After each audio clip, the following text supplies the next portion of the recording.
I never use this. All right. There we go. So let me move that out of the way. So maximizing pleasure and minimizing pain is the foundation of the utilitarian theory. And due to this, utilitarians have a moral obligation to follow utilitarian calculations. And I'll be going over all these definitions right after this. The amount of suffering non-human animals go through in life and when they die is not greater than the pleasure derived from the consumption of animal products. And the consumption and purchase of animal products is immoral because it violates the utilitarian calculation. So if this wants to, there we go. So some background on the utilitarian theory. It's the idea that it's a moral theory that prioritizes maximizing pleasure while minimizing pain, and that an action is morally permissible if the net consequence of the action leads to less pain and more pleasure. So the utilitarian calculation is used to determine the ratio of pain to pleasure from the consequence of an action. So, for example, a really common circumstance that people use when it comes to explaining utilitarian theory is the idea of, would you kill one person to save five? And the utilitarian would say, yes, you should kill the one person to save five because the net outcome is a greater pleasure. You know, it's more of a lesser of two evils, but you're saving more people than there are dying. And just some background on the utilitarian theory is that historically it's extremely liberal and progressive compared to other theories. This is because, once again, the utilitarian theory, we don't focus on virtues and vices or rights. We literally just look at pleasure and pain, which is something all beings experience. So, for example, Jeremy Bentham, who was one of the key founders of the utilitarian theory, he advocated for women's rights, individual and economic freedoms. He wanted to decriminalize homosexual acts, and he believed in animal rights as well. He wrote many books calling for the end of slavery, capital punishment, and physical punishment as well. So things like torture, as well as like abusing your children. And then one of his students, John Stuart Mill, he was a member of parliament who wanted to bring about women's suffrage, and he was the author of a feminist manifesto called the Subjection of Women. And John Stuart Mill, he would allow his wife to write books, and then he would publish the books under his name, so that when people went to go buy the books, it would actually allow his wife's opinions to get out there, which is very unusual for that time. So historically, the utilitarian theory has always been very liberal because we look at the pleasure and pain of others. But the issue is that it's been mostly centered around human pleasure and pain, and that's it. Now, usually, this is where we kind of go from here. In Peter Singer's book, Animal Liberation, he coined the term Sentientism. Sentientism is the ethical theory that sentient beings deserve moral consideration. This applies to humans, non-humans, animals, and insects, and if you're Tom DeLonge, aliens. So it can apply to any being that can experience emotion. And in this vein, Jeremy Bentham once said that the issue isn't, can they reason or can they talk, but can they suffer? And that's where we should be basing all of our moral considerations on. Isn't their mental capacities, it's not how smart they are, but it's, can this be suffer? Can they feel pain? And that is how we should be making our moral decisions. So I'm going to walk you through a kind of thought experiment. I don't want this to come off as me pushing anything on anyone, but this is hopefully just to kind of walk you through the utilitarian calculation that will hopefully end up explaining sentientism a little bit more. So when a lot of people who eat meat, when they look at their food, they see an item of food, and that's what it is. However, what you need to do is seriously consider what's on your plate. So if you take a burger and you break it down to what it is, first you have the actual burger itself. A lot of cows that are in the meat industry are fed to be overweight to the point where they can no longer support themselves and their legs break. And another big issue is that under FDA rules, if a cow cannot stand up, they cannot be deemed fit for slaughter. So they'll often be pushed around with excavators. They'll be shocked with electric prods to be forced to stand up so that they can be deemed fit to be slaughtered. And then when they are finally sent to be slaughtered, a lot of the times the transporters will put like peppers or jalapenos in their eyes to force them to keep standing. And then when they are finally slaughtered, because these are sentient creatures, they can still sense pain, they can sense terror, they can hear things. And a lot of times they'll try to escape or do whatever they can so they don't die, but obviously they end up dying, and their death is not this quick and easy, painless death. Nail guns are often used, or they're tipped upside down and their throats are slit, and then they hit the floor and they bleed out. It's not this easy death. And then, you have your dairy products, which come from dairy cows. And these dairy cows live their entire lives on dairy farms where they're constantly impregnated. Their calves are ripped away from them after birth and they're hooked up to milking machines. Male calves are completely useless in the dairy farms, so they're sent off to veal slaughterhouses where they meet the same fate. And then once the female cows can no longer become pregnant and produce milk, they are slaughtered as well. And then you also have chickens to create eggs. And often the chickens' wings are clipped, their beaks are cauterized and clipped with no anesthetic. Their talons are clipped so that they will no longer peck at each other or rip each other's feathers out due to anxiety. And they, once again, suffer this horrible, painful life and death. And so the question that we need to ask ourselves when it comes to this utilitarian calculation is, your temporary sensory pleasure of taste that lasts maybe 5 to 10 minutes when you eat something, is that worth the same amount of pain that these sentient creatures are going through? And that's obviously up for you to decide, but as someone like myself who's a utilitarian and who's also a sentientist, the answer is no. That when you have multiple animals that go into a single food product that suffered years of suffering and then a very painful death, that pain will never amount to the same kind of pleasure that I would ever derive from that product. So after that depressing slide,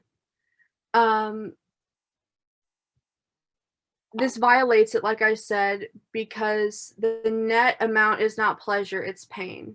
And sensory pleasures cannot justify the amount of pain caused just to make an article of food or an article of clothing or a plate of food. And then just some things that I forgot to mention. So sentientism can also be used to defend a couple of different arguments, including assisted suicide, abortion, and other arguments. Sentientism is also not an argument that excludes humans, but it actually, what does is it includes other beings. So that's what love don't realize, is sentients aren't saying that animals have this exact same moral consideration as human beings, or they're more important as human beings. But what we are saying is that we are extending that moral consideration out to other beings like animals.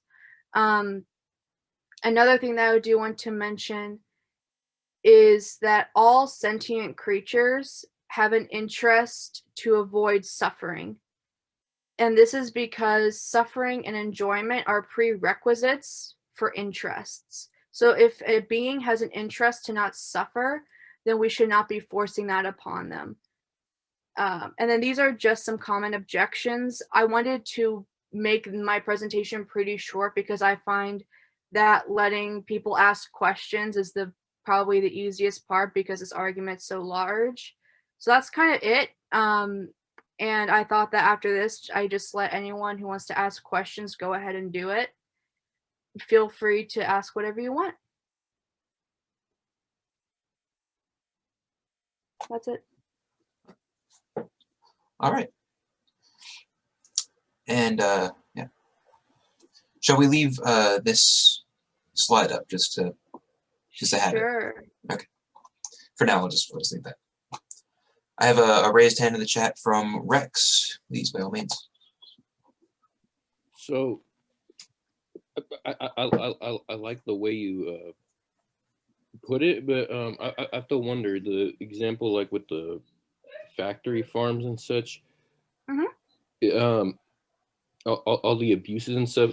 The way I think of that doesn't so much say there's anything immoral with meat eating, but there's something immoral with the way, the specific way we slaughter them in American culture. I actually know someone, I met someone a few years ago who went to Spain, and I think she was vegan, but she immediately asked like about bullfighting because there's all the stereotypical image, and the Spanish man just laughed and he's like, why don't you look at your own slaughterhouses? That's all considered cruel here. Yeah, so I do have a couple of points to go off of that.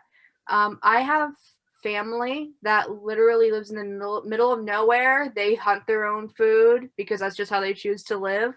And the one thing that I do want to touch on is that there is a difference between our slaughterhouses and how other people hunt their food. And I do think that there are different levels of cruelty. But to me, there is no humane way to kill a being that does not want to die.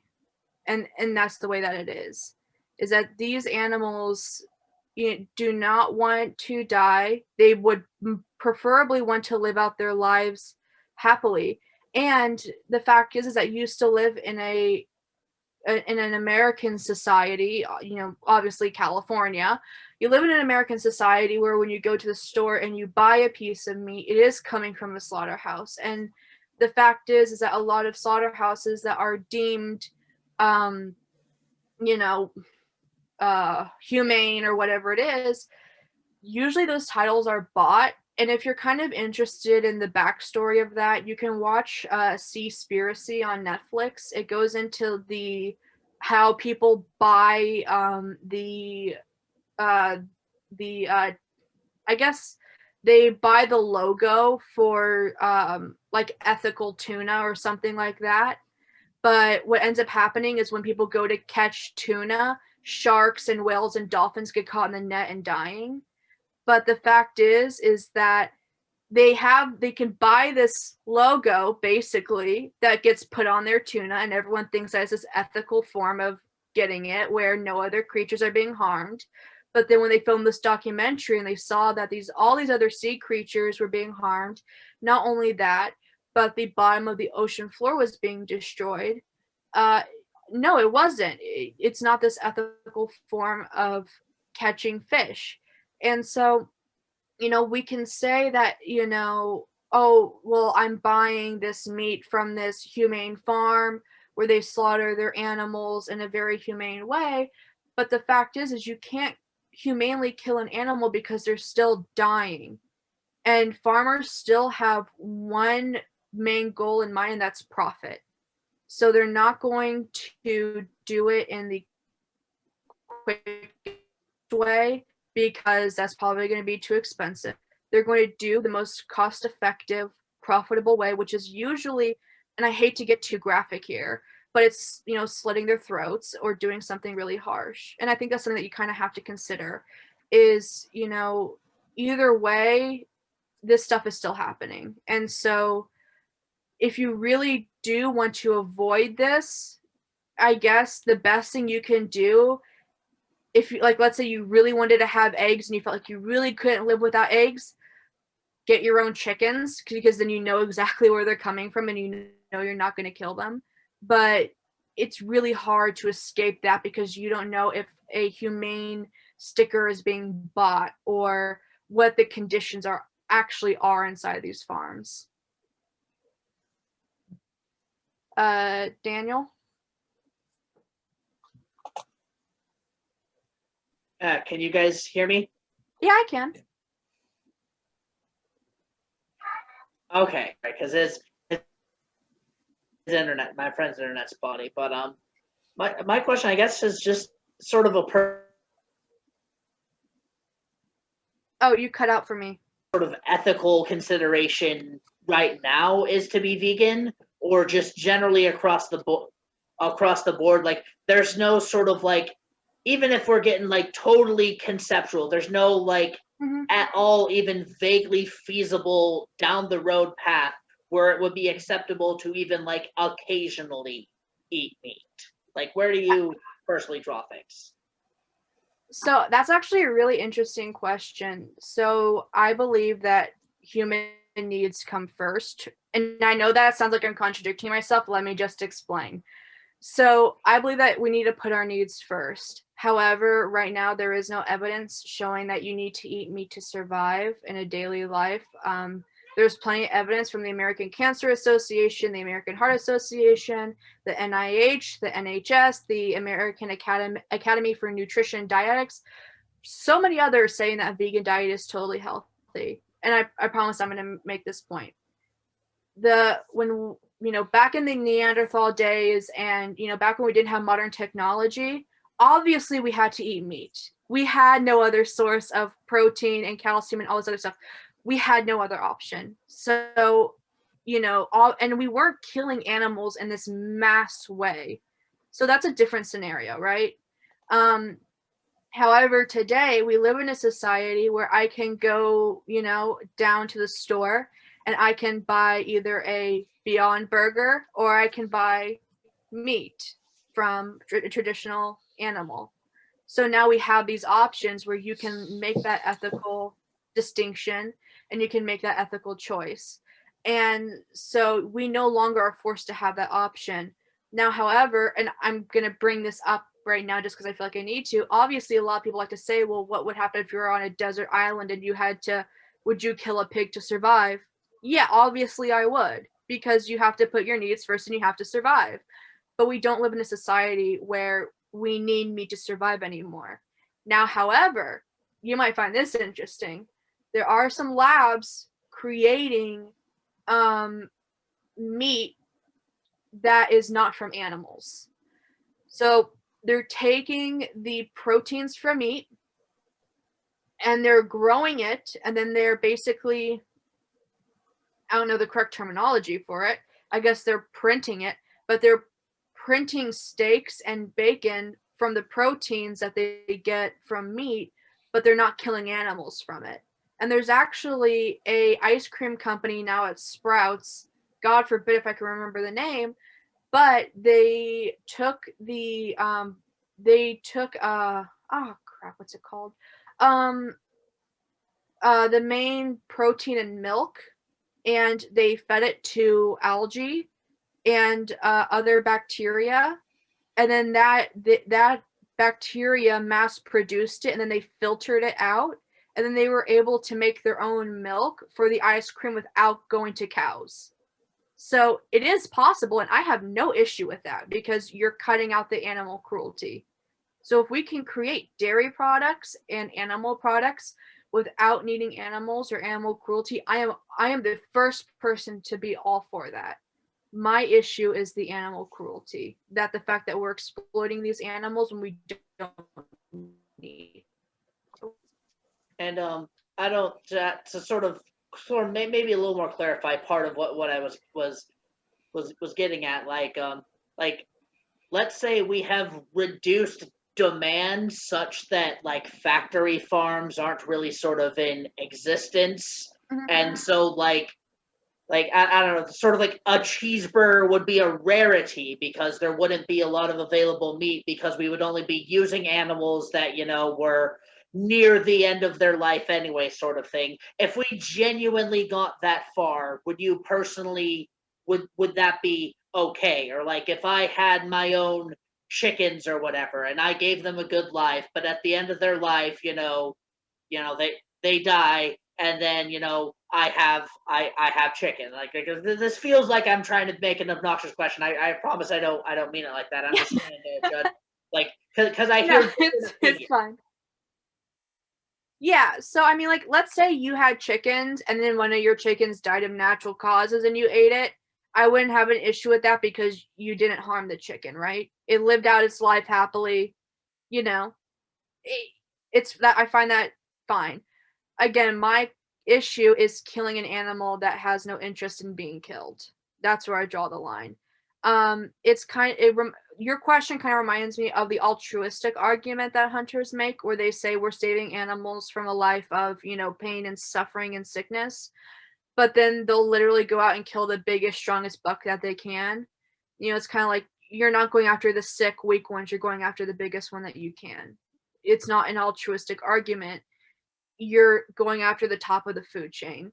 So, if we did live in a society where, the only people eating meat were farmers who let their cows live until the end of their days and their cows died of natural causes and then they didn't want to waste the meat, I would have no issue with that because I don't believe in waste. However, the biggest thing is, preventing animal cruelty when animal cruelty did not need to happen in the first place. If I may. Sure.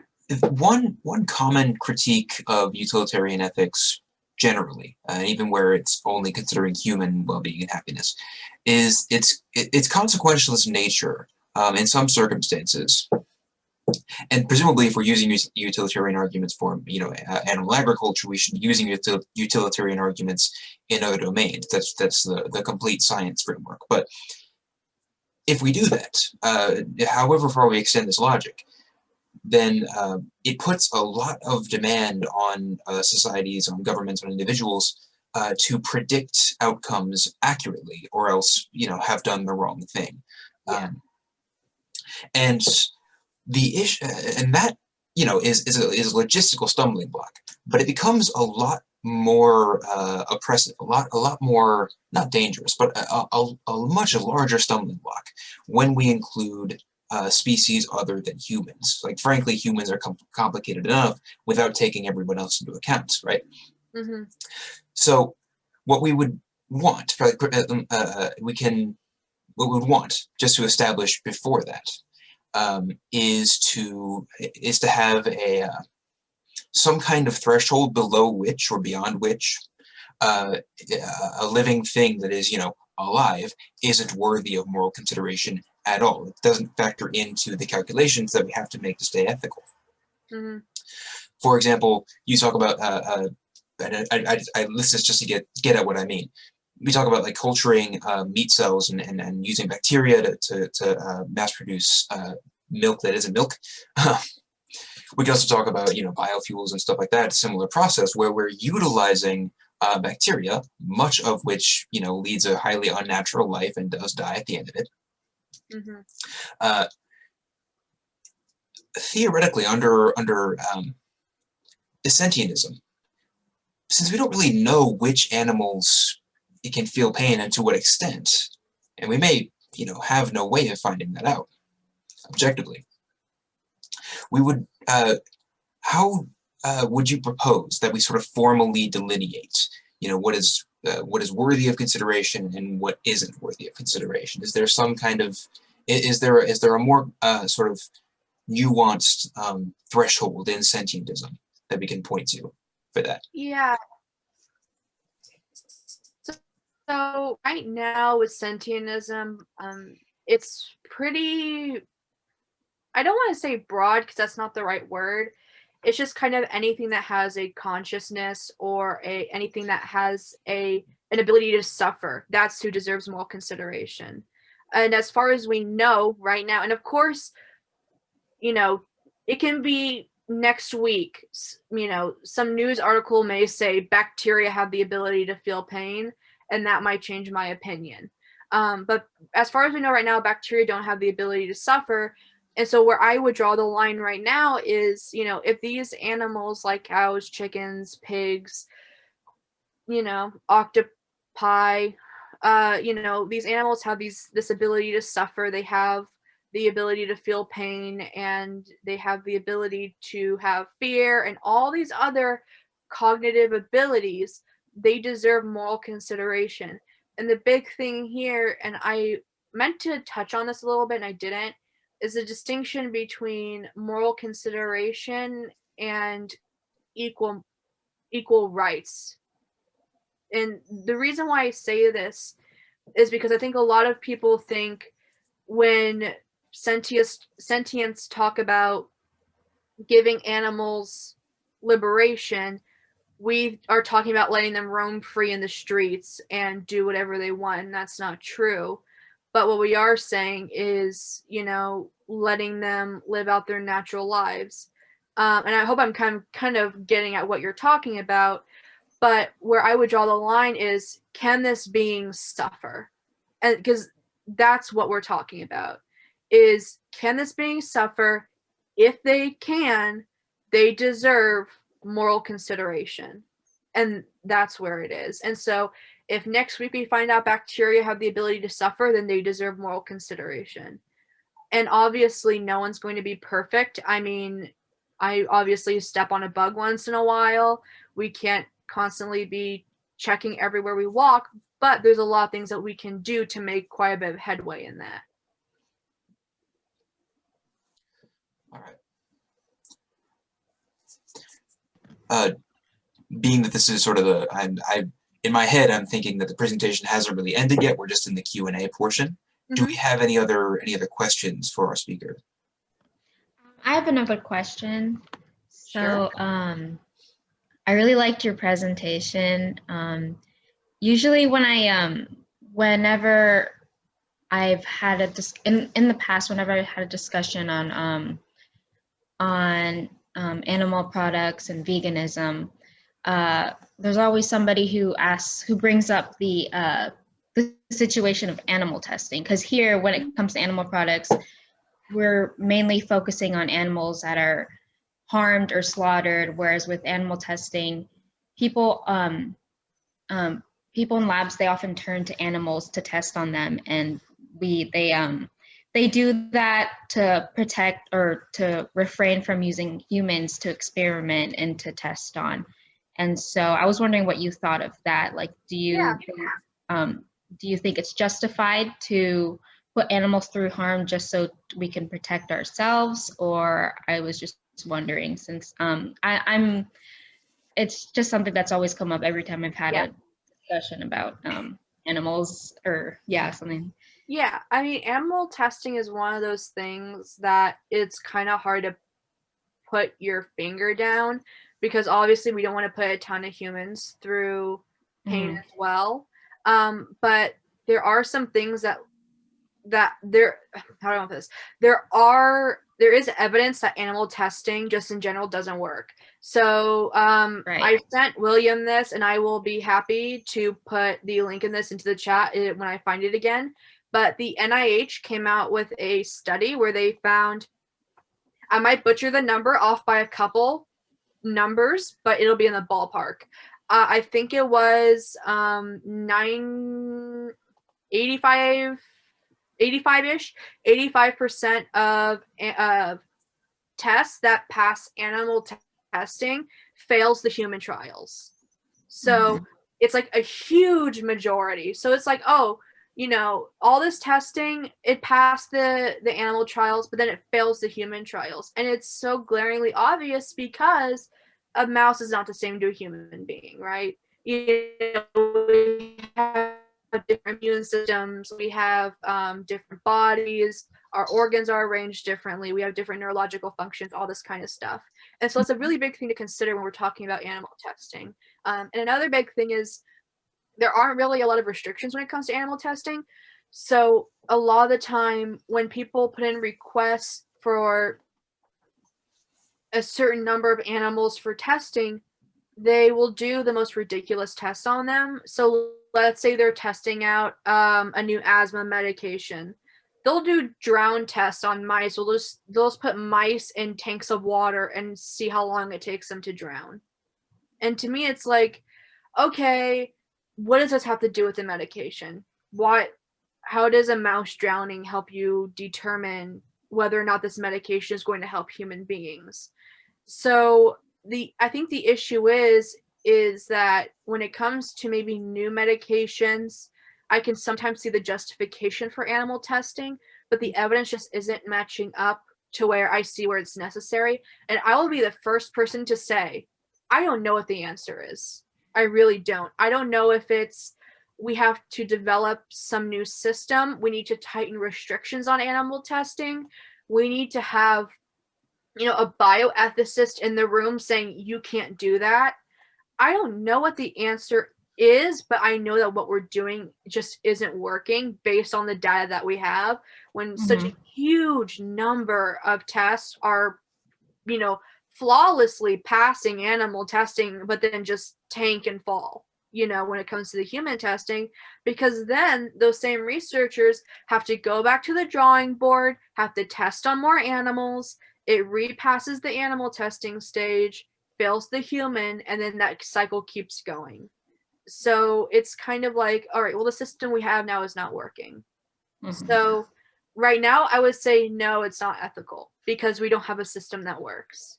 But if, we developed a system where it's like, maybe they used 5 mice for, I'm making an example here, 5 mice for a new vaccine, and they were able to really control it and do a really good job, then I might be able to find moral justification for that.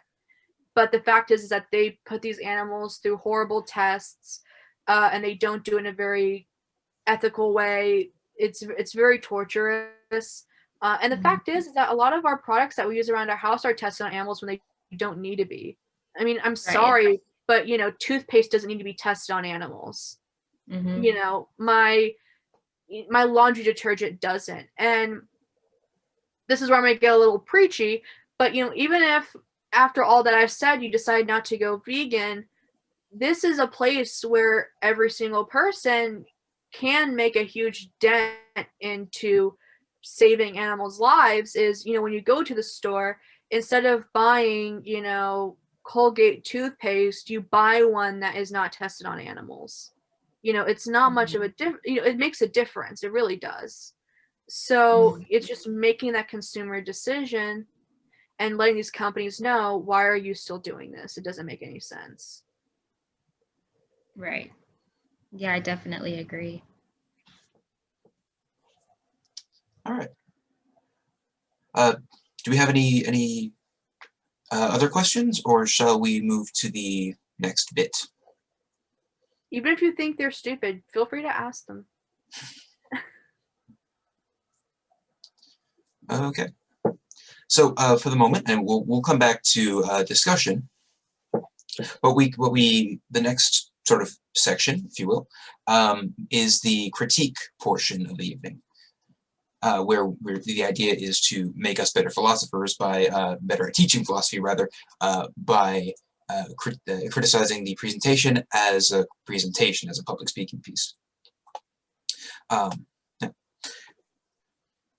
I will open with the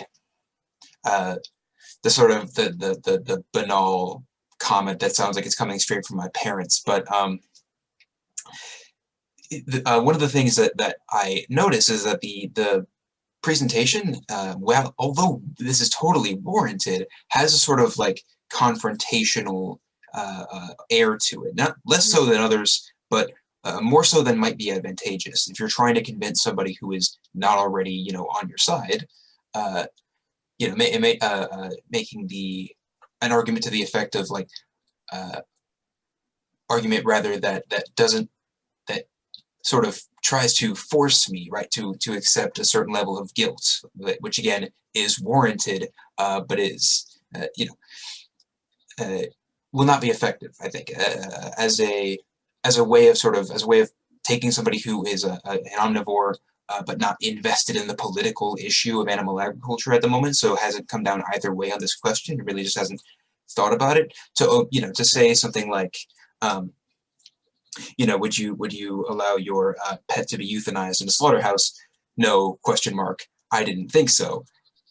It's more confrontational than I think you would find effective in the wild. And again, I hate this critique, but it's sometimes worth making.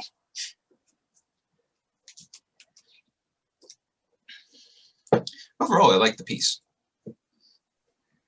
I also liked the piece, and like it's weird because like for most philosophy, I think it would have worked better, sort of like going into the common objections a little bit more, and sort of like you talking and lecturing a little bit more, but having like already sort of, I mean, like I was in bioethics with you, so having already like been exposed to sort of these conversations, like for this particular topic, I think keeping it briefer and getting into the discussion and coming across these issues as people raise them, I think for this that actually works better than it would have been raising them already. Like let people sort of think of the objections themselves, because like this is a very practical piece of philosophy. You are in a sense, trying to change people's minds, and so with that, I think letting people think of the questions themselves, and then like as they come up dealing with them, worked a lot better. And for whatever it's worth, I have made the determination after bioethics, one day a month I am going to be vegan. And so far, the 3 months that have passed, I have stayed to it. I have made the tiniest bit of difference. Woo. Yeah, if you want, there's a website. If you just type in vegan calculator, you can put in how many days you've been vegan, and it'll calculate like how much CO2 you've saved, how many gallons of water. It's actually really cool. So if that helps you like stay on track, it might be a good option. Climate change. Mm-hmm. Let's save climate change for the discussion, because that is important. But it is. For the moment, we're still on the making us better at teaching philosophy bit. So does anybody have any other critiques to raise about the presentation as such? I wouldn't say this is a critique by any means. Actually, I guess a bit of a congratulations, applause type thing. But I really like the structure of your PowerPoint.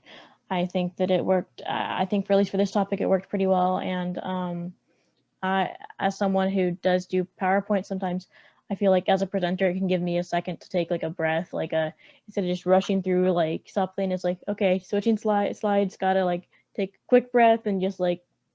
Yeah, I really like the structure of the PowerPoint. I think that it also helped me as a, I don't think spectator is the right word, as someone watching the presentation. So yay. Thank you. Ooh. Yeah, I agree. We have a raised hand in the chat. Just one moment. Yeah.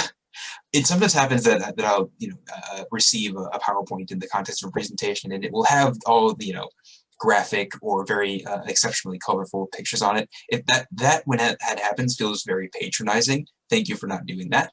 I think that made it more effective. So there you go.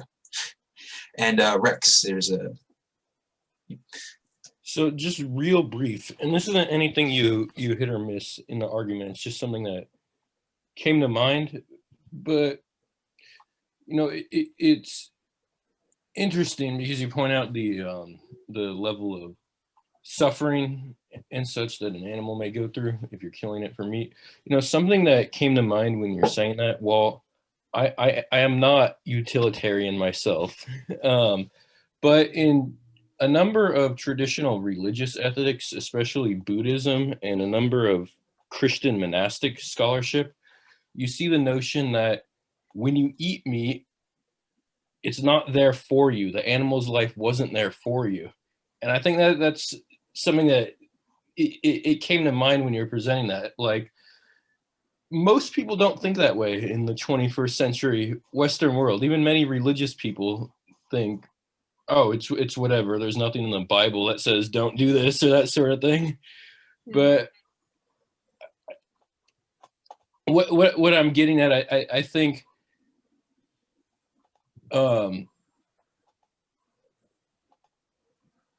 I think there's a whole frame of mind how people relate to this sort of thing that would make it moral and immoral, more so based on how I'm looking at it, more than a strict black or white thing, which even you seem to admit when Daniel brought up the weird example of having a pig on a desert island. Yeah.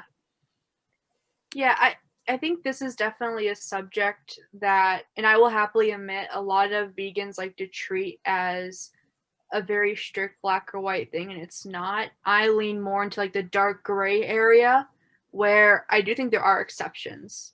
You know, if you're stranded on a desert island, you need to eat meat if you have to. Or during the beginning of COVID, if you can only get your hand on Clorox wipes, you have no choice, right? You have to put yourself first. Or like myself, I deal with really debilitating migraines. I've been hospitalized several times for them, and they have to give me injections and IV fluids. Those have obviously been tested on animals. So you have to make those decisions. It's not this black or white issue. And the one thing that I will say is the one thing that does irritate me, and specifically the more PETA vegans, is that they will shame people for those decisions, and they shouldn't.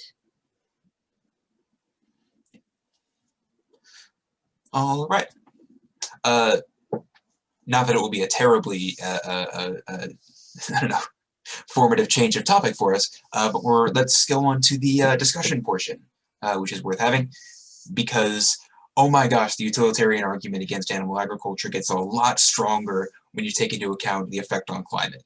I don't know the data particularly, but things like, you know, methane from the belching of cows are much stronger greenhouse gases than even CO2. The amount of land you have to use to feed those cows and other, you know, maintain animal agriculture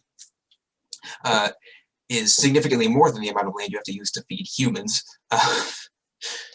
and so on and so forth.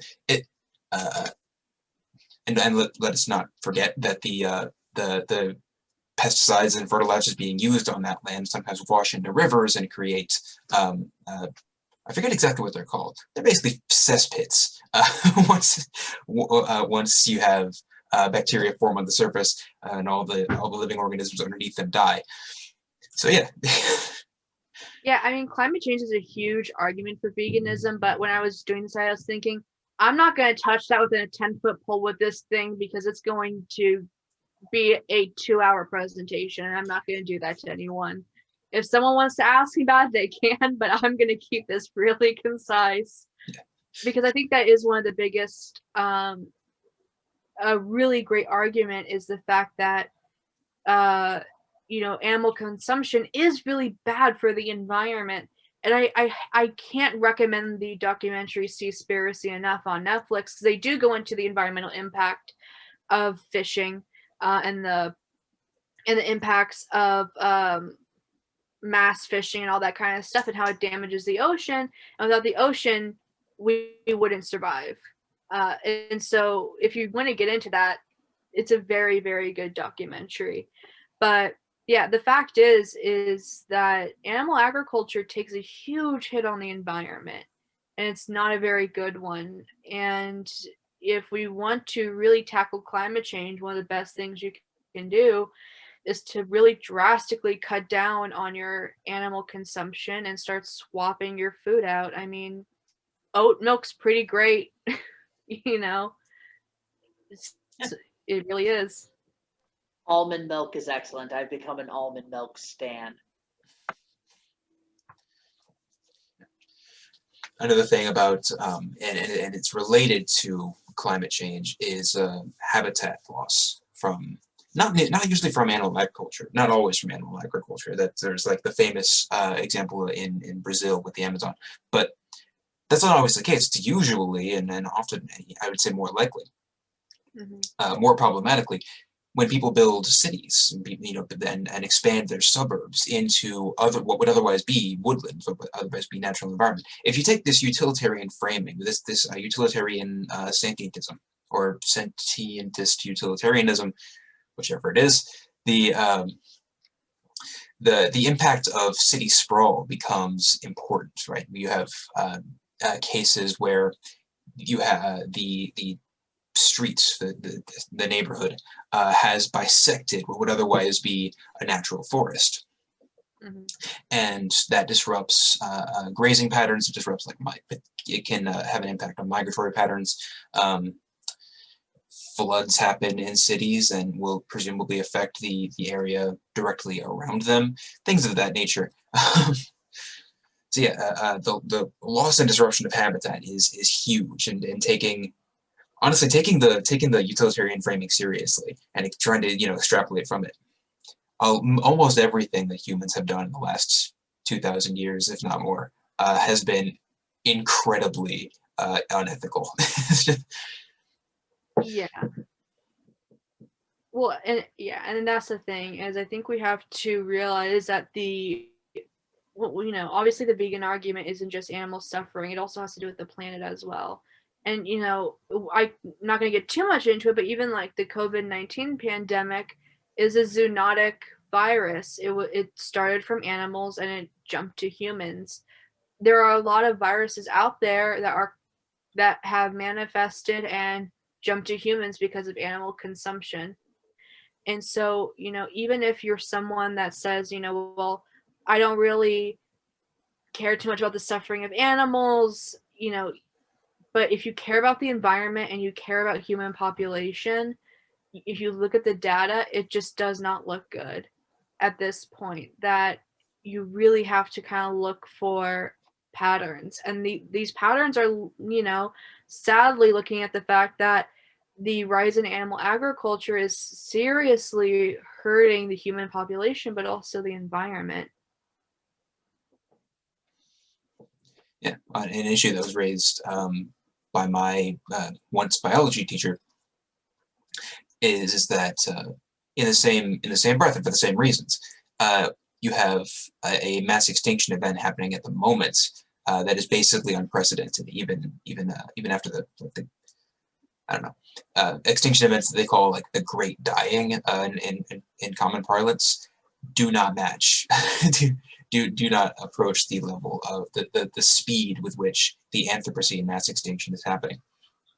Again, I don't have the data to support that. It's just a half-remembered bit of environmentalist argument, but yeah.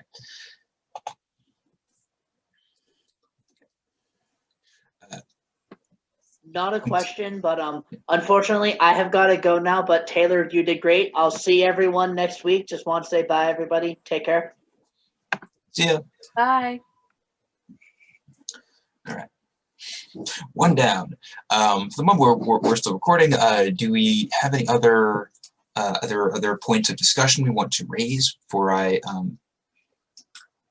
think I had one more thing. Yeah, we had one more thing to go over before adjournment, but yeah, any other discussion about utilitarianism, about animal ethics, so on and so forth? Actually, I do one more point. I'm talkative today.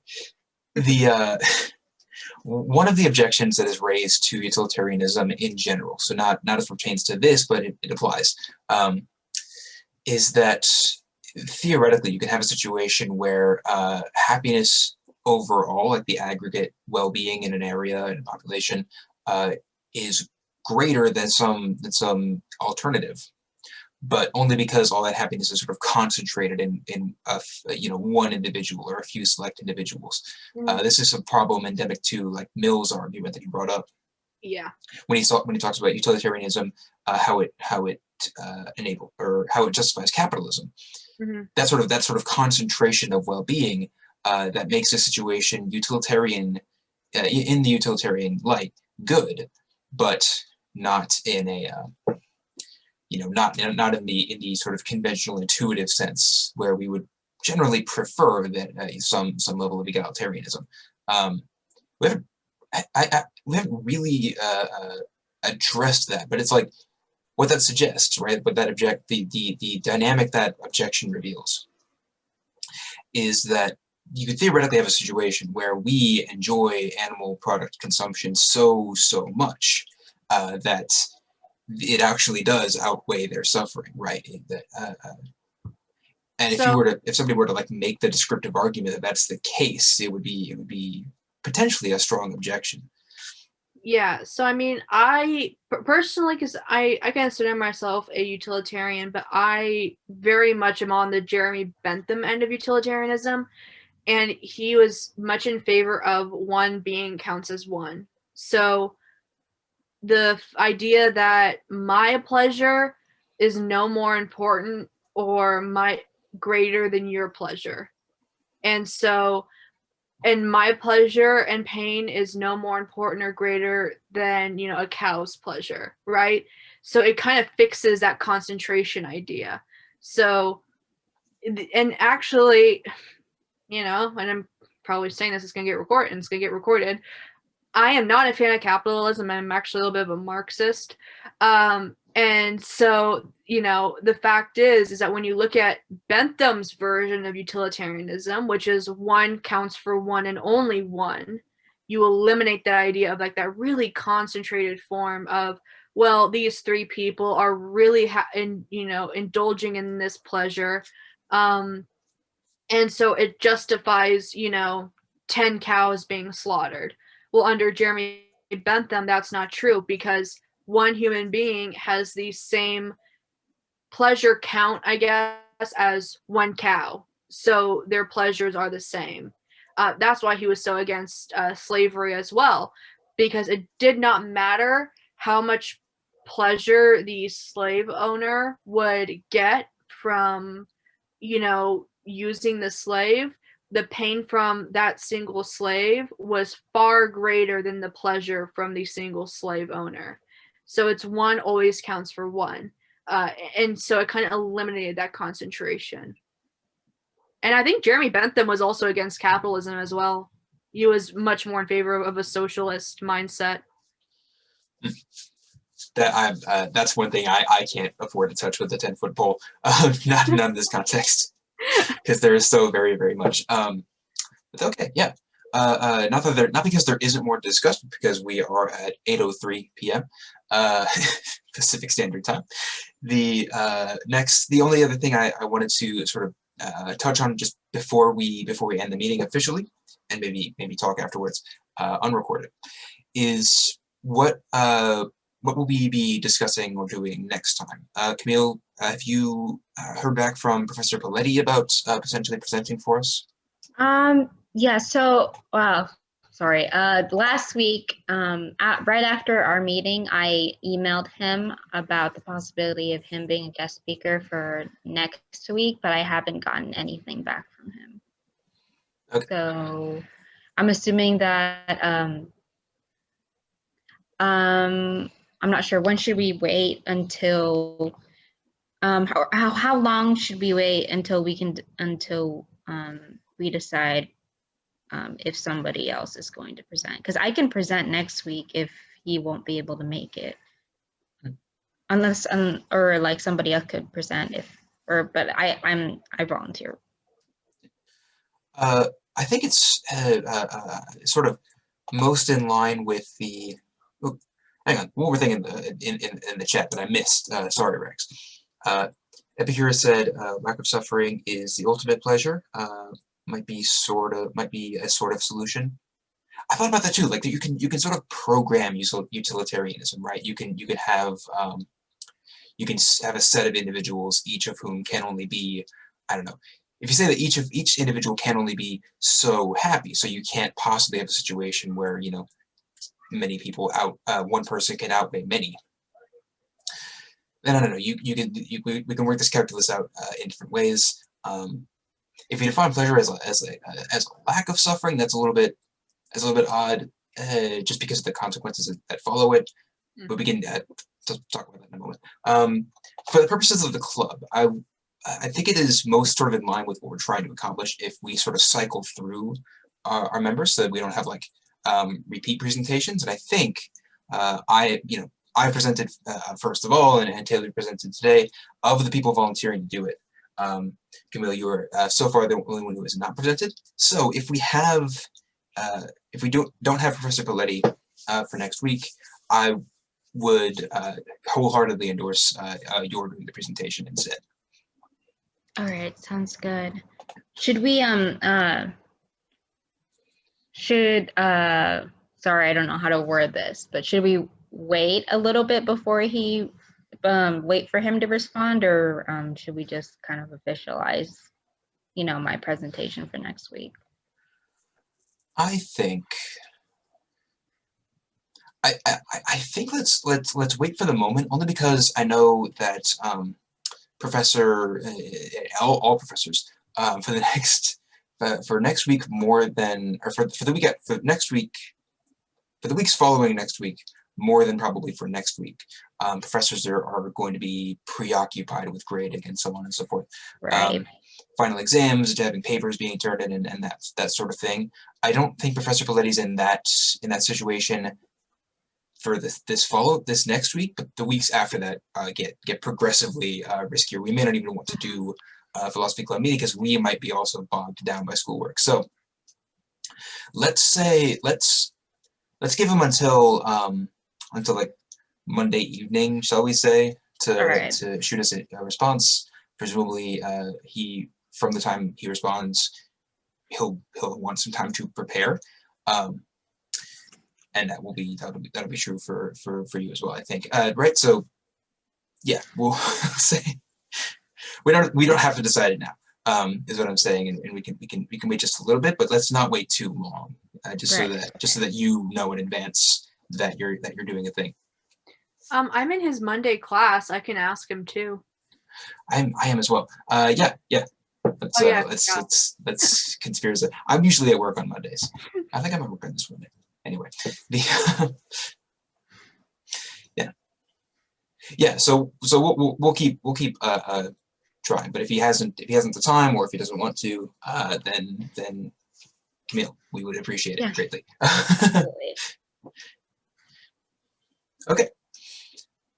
With that, unless there's anybody else wants to sort of commit to the record insofar as it is a record before I have to put it anywhere. Yeah. Do we have any we can adjourn? Okay. I'm gonna watch for raised hands for just a second. Okay. Thanks everybody for coming to this this grand old meeting of the CSUS Philosophy Club. We will see you possibly this Saturday morning. For the moment, we haven't litigated because I forgot that unofficial meetings are still at Saturdays at 10 a.m. Those aren't recorded or anything. Just I don't care. I'm the only one who has to be there. And in lieu of that, we will see you all next Thursday. Bye.